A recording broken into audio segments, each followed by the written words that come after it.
नमस्कार। आज की जो वीडियो है वह रामायण के एक महत्वपूर्ण पात्र जामवंत जी के बारे में है। जामवंत जी रामायण के मुख्य पात्रों में से एक हैं। वह आधे मानव थे और आधे भालू। रामायण आदि ग्रंथों में तो उनका ऐसा ही चित्रण किया गया है। पुराणों के अध्ययन से पता चलता है कि विश्वामित्र, दुर्वासा, अश्वत्थामा, राजा बलि, हनुमान, विभीषण, परशुराम, मार्कंडेय ऋषि, वेदव्यास जी और जामवंत आदि कई ऐसे ऋषि मुनि और देवता हुए जो स्वशरीर आदमी आज भी जीवित हैं। जामवंत के बारे में पौराणिक कथा है कि रामायण काल में हमारे देश में 3 प्रकार की संस्कृतियां अस्तित्व में थीं। उत्तर भारत में आर्य संस्कृति, जिनके प्रमुख राजा दशरथ जी थे, जो श्री राम के पिता थे।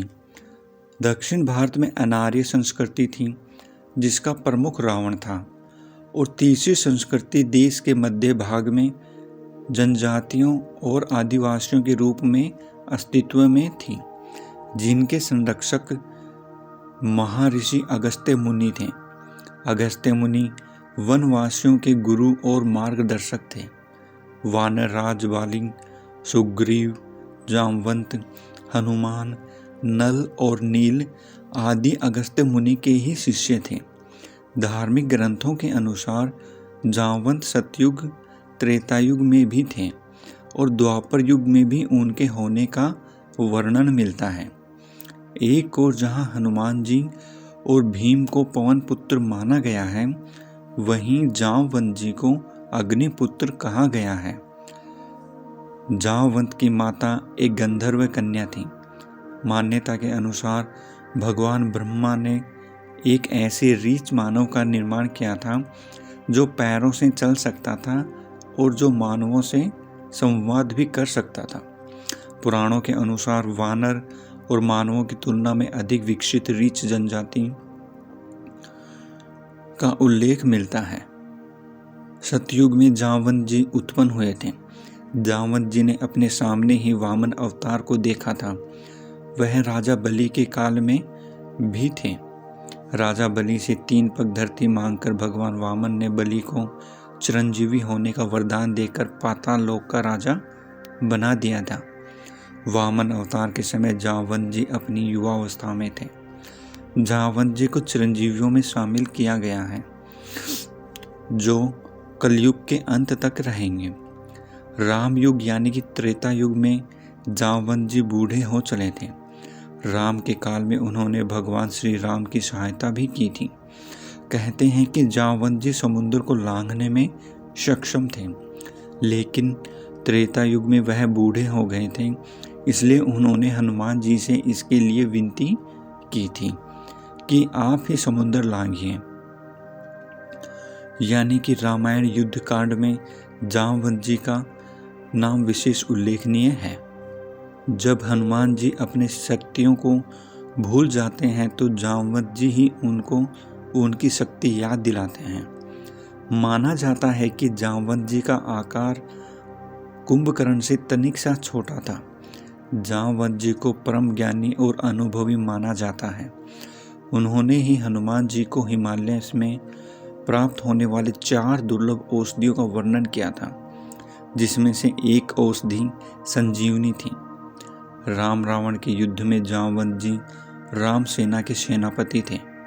युद्ध की समाप्ति के बाद जब भगवान राम विदा होकर अयोध्या लौटने लगे तो जामवंत जी ने कहा, प्रभु, युद्ध में सबको लड़ने का मौका मिला, परंतु मुझे अपनी वीरता दिखाने का कोई भी अवसर नहीं मिला। मैं युद्ध में भाग नहीं ले सका और युद्ध करने की मेरी इच्छा मेरे मन में ही रह गई। उस समय भगवान ने जामवंत जी से कहा, तुम्हारी यह इच्छा अवश्य पूर्ण होगी जब मैं अगला अवतार धारण करूंगा। फिर द्वापर युग तक जामवंत जी एक गुफा में तपस्या करते हैं। उस समय एक स्वयंवंतक नामक मणि हुआ करती थी, जिसे इंद्रदेव धारण करते थे। भगवान श्री कृष्ण को इस मणि के लिए युद्ध करना पड़ा था। उन्होंने मणि के लिए नहीं बल्कि खुद पर लगे मणि चोर के आरोप को सिद्ध करने के लिए जामवंत जी से युद्ध किया था। बाद में जामवंत जब युद्ध में हारने लगे तब उन्होंने अपने प्रभु श्री राम को पुकारा और उनकी पुकार सुनकर श्री कृष्ण को अपने राम स्वरूप में आना पड़ा। तब जामवंत जी ने समर्पण कर अपनी भूल स्वीकारी और उन्होंने मणि भी दे दी और श्री कृष्ण से निवेदन किया कि आप मेरी पुत्री जामवंती से विवाह करें। जामवंती और श्री कृष्ण के संयोग से पुत्र का जन्म हुआ और उनका नाम सांब रखा गया था। इस सांब के कारण ही श्री कृष्ण के कुल का नाश हो गया था।